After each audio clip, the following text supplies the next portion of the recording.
Leo ilikuwa ni siku mzito na siku nyepesi kwa watu wa Ndambwe.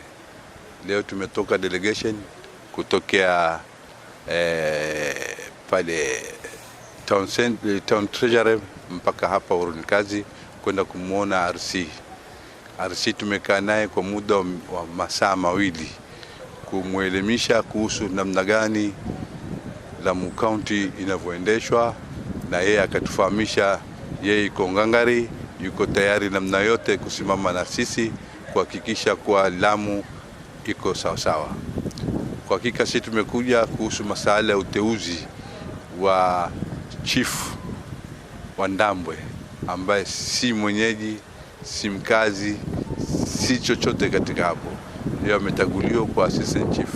Kwa hivyo sisi tumekuja tumalalamiko, na RC amesema ili jambo atalifuatilia kwa kina na atatupatia majibu haraka iwezekanavyo. Pia vile vile tumeanza kuzungumza kuhusu masuala ya roadblock, masuala ya curfew, masuala njia ya kwenda Kiunga, na zote hizo zitakaliwa chini, zitashughulikiwa na Mungu ya salama.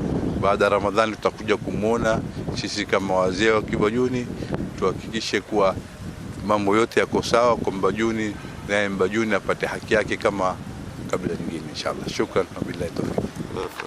Naam, ndugu zangu watazamaji wapendwa, tusharudi tuko katika jiji la Mombasa.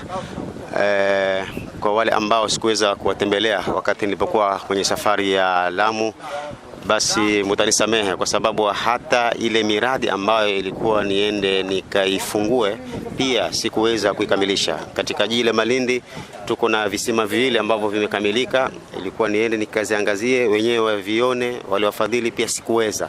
Kwa hivyo kwa wale ambao walikuwa watarajia labda nitaenda kuangazia shida zao, basi waelewe kwamba hata ile miradi ya wafadhili wetu sikuweza kwenda kuiangazia. Kwa hivyo mtanisamehe, inshallah nikipata nafasi nitakuja kuiangazia kuanzia maeneo ya Lamu, Tana River, Malindi, Kilifi na hata katika jiji hili la Mombasa, maeneo ya Kisauni napigiwa simu sana, na watu wametoa ardhi zao watakujengewa madarisi, wengine watakujengewa misikiti, simu baada ya simu zingia, hata sijui nianze na nani au nimalize na nani.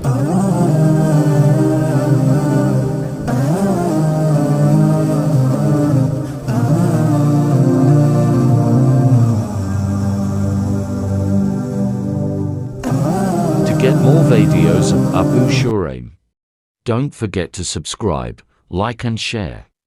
May Allah guide and bless the person who shares the videos.